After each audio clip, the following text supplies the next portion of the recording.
Hello everyone and welcome back to the Sports Porch. I hope that you are all doing well. Welcome back to another video in my NFL Power Rankings and Team Breakdown series. Real quick apology, I know I said I'd upload this every day. Didn't get a chance to yesterday. I did go up for the Packer game on Saturday. Recorded earlier in the day for Saturday. Thought I could get back in time for Sunday. Didn't end up happening. It is what it is. So today will be a double upload. So if you're seeing this, then you should be able to see number 25 come out a little later as well. So make sure you guys drop a like on this video, subscribe, turn on post notifications. Every single day you will see a new video from me breaking down an NFL team, breaking down their strengths, their weaknesses, some storylines going into the year, as well as some players to look out for in terms of fantasy, as well as just overall key players for the season, and win-loss predictions and all that stuff as well. So let's go ahead and get into the Carolina Panthers here at number 26. These are another team who is in my tier 4 of power rankings with an outside chance where everything has to go right in order to make the playoffs. That will be in the description below as a little more of a descriptor, along with all the other tiers in this power ranking system. So for coaching analysis, everyone here is in year 1 except Chase Blackburn at special teams coordinator, who is in his 4th year. Otherwise, Scott Fitterer, Matt Rule, Joe Brady, and Phil Snow, GM, head coach, OC, and DC in that order, are all in their 1st year. So looking at some of the strengths of this team, I love their coaching staff. Matt Rule is guaranteed basically to turn a team around when he gets there. We saw this at Temple. We saw this at Baylor, where they really did have a chance to win the Big 12 that one year that they were very competitive with Oklahoma. Had one of the games of the year against them.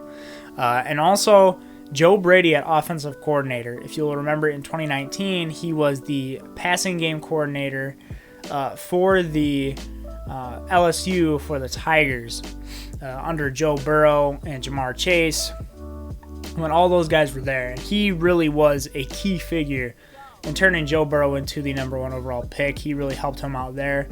I think Joe Brady is an absolute mastermind on offense. Keep an eye out for him. He is going to be a coach in the NFL at some point. I've said this before in the last video with the Bengals. I would love to see them pick up Joe Brady, as they both have Joe Burrow as well as Jamar Chase on the team. Two guys who were really instrumental in that winning season, in one of the best seasons we've ever seen from a quarterback, or any college player for that matter, in Joe Burrow. It's one of the best teams of all time. Next up, this defensive front, and just this whole defense as a whole really, is young and hungry. You've got Brian Burns on the edge, turning himself into, I think, could be a star as soon as this year. He really has that kind of outlook to him, that kind of upside. Derek Brown, big bruiser in the middle as well, was an early pick for them last year, I believe, as well as a guy who I think was a little bit underrated in the draft, and that is Davion Nixon out of Iowa, another defensive tackle. He can rotate in there with Derek Brown and really just be a run-stuffing monster, as well as Morgan Fox on the other side of Brian Burns. So I like what this defense as a whole is building, but specifically I think with this front, you've got two excellent players in Brian Burns and Derek Brown, who I think can become absolute studs, especially the likes of Brian Burns. Then we also have, just in general, the offensive weapons could be amazing. You've got Christian McCaffrey coming back. We know what he can do. He is the best running back, I think, in the NFL all around. He can basically play at wide receiver, or he can play as a running back, and he does both very well. DJ Moore, I think, has the chance to become a star in the NFL, as well as Terrace Marshall Jr., who I honestly think was a steal where they got him in the late 2nd round. I projected him as more of an early 2nd rounder. He was just below the tier of elite wide receiver prospects in this class. In fact, I think I would have taken him ahead of a guy even like Kadarius Toney, if I'm being 100% honest. I love him as a boundary receiver, a go-up-and-get-it possession type of guy. He projects very well. Robbie Anderson in the slot as well. I love him there. David Moore. And then Tommy Tremble, who they just drafted this year, who was very clearly a step below Pat Freiermuth and Kyle Pitts, but was very clearly the number 3 tight end in this class. So I love all the potential there on offense, except where we get into the weaknesses, which is the offensive line still has some question marks on that left side. Cameron Irving and Pat Elflein, potentially counting on, you're basically counting on Deontay Brown and Brady Christensen specifically to develop into those roles, even as early as year 1, although I think it'll take a little bit more time than that. And I do think with a guy like Sam Darnold here, who had a lot of pressure on him at New York, at the Jets, I do think that they should have maybe prioritized that a little bit more in this draft. So then the defense as a whole, they're just a little young. They need a little bit more time to develop. There's got a lot of young guys here. If you look at the roster as a whole, they do not have a single guy listed as a starter on the Our Lads depth chart that is over the age of 30. So they're still very young. They're going to make rookie mistakes, some of them, and they just need a little bit more time to develop. Tight end is still weak as of now, although shout out to Dan Arnold, who did go to the University of Wisconsin-Platteville, which is about 45 minutes away from me, so that's pretty cool. Even though they do have Tommy Tremble there, who I think could develop into a solid starter in the NFL, Dan Arnold is their starter for now. So some storylines and question marks heading into the year. I mean, the first one has to be, what's Sam Darnold going to look like? Coming from the Jets, arguably one of the worst quarterbacks in the NFL, although you could argue a lot of that was because of Adam Gase and the terrible roster he had around him. I do think that we see a better Sam Darnold this year. How much better? I'm not sure. I think it's going to be very similar to another guy who left an Adam Gase team, Ryan Tannehill, although I don't know exactly if that's going to be as big of a jump as Ryan Tannehill had when he left. So another question to ask with this team is, how will they look under Matt Rule in his second year? Last year I thought the Panthers were very competitive, even though they didn't necessarily have the best roster around him. The quarterback position was not very good. I do think that there is a lot of potential with this team now. They are still young. They are still growing. Although, can they make a big step next year? I don't think this year they're going to necessarily have a huge step up, except for on the offensive side of the ball. But we'll have to wait and see. So then, the last question I have, can they justify picking J.C. Horn over Rashawn Slater? If you'll remember, Rashawn Slater actually, I think, stayed on the board a little too long even. I think falling to the Chargers was an absolute steal for them. I think while J.C. Horn at number 8, you can understand the pick because the corner room isn't the best here.